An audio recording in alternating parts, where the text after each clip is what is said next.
So welcome back to the channel. This is George Bartu.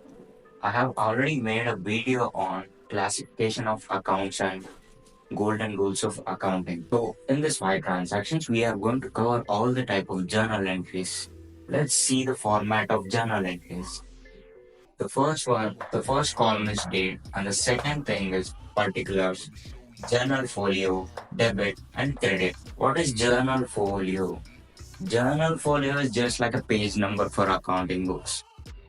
So let's talk about the first transaction. First transaction is sold goods to Shikha for rupees 5,000. We should file two items in this transaction. Why the two items? The first item should be debited and the second item should be credited. So let us find. The first one is sold goods. Sold goods means sales. And the second one is person name. As per personal account, debit the receiver, credit the giver. It is a credit transaction. We have mentioned the person name, right? Let me give you an example. If I sold goods to someone on credit basis, even if I don't get money from him, so I should enter the journal entry, I should enter the transaction in my books of accounting, right?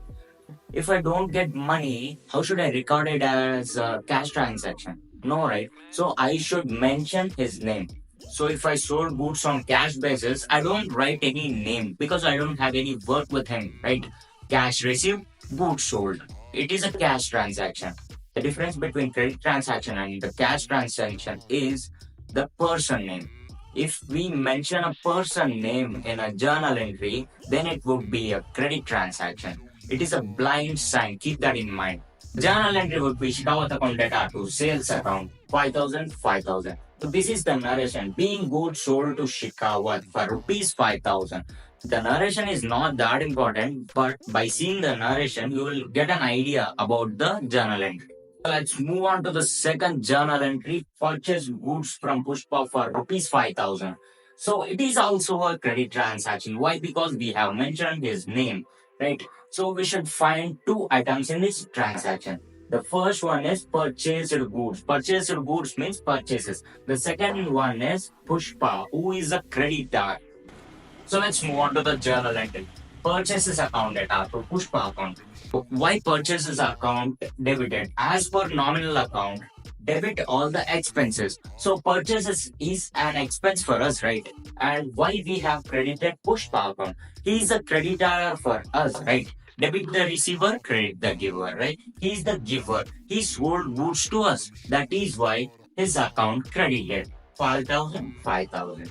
Let's move on to the third transaction, which is cash sales worth rupees 6,000.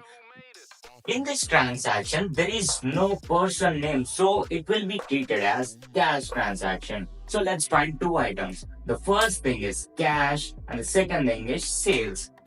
Cash sales. Sales is an income. Cash we receive. So let's move on to the journal entry. Cash account data to sales account. And why cash account debited? Because cash is receiving as per real account. Debit what comes in, cash is coming.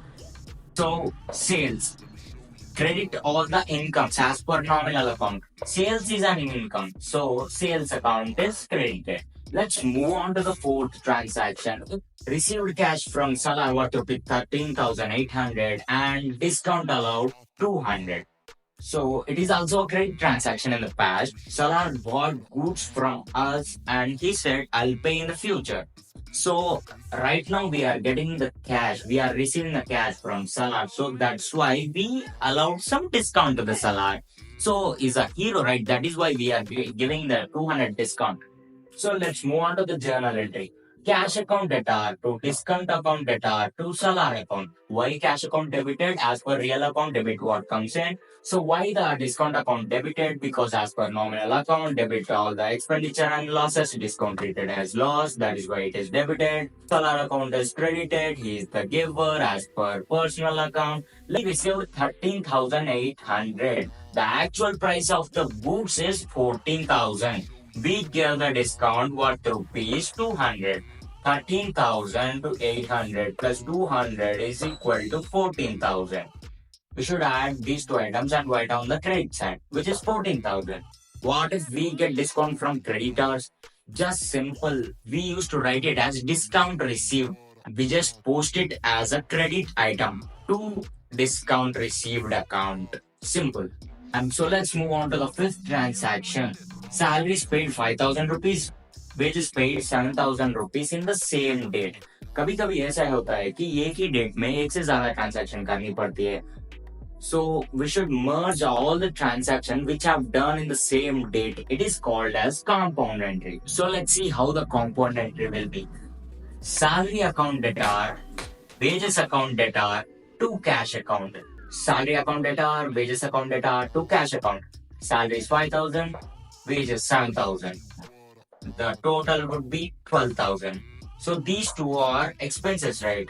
So the cash is going out. We are paying the cash for both salary and wages. We should add these two items and write it on credit side. 5,000 plus 7,000 plus 12,000. This is the compound entry.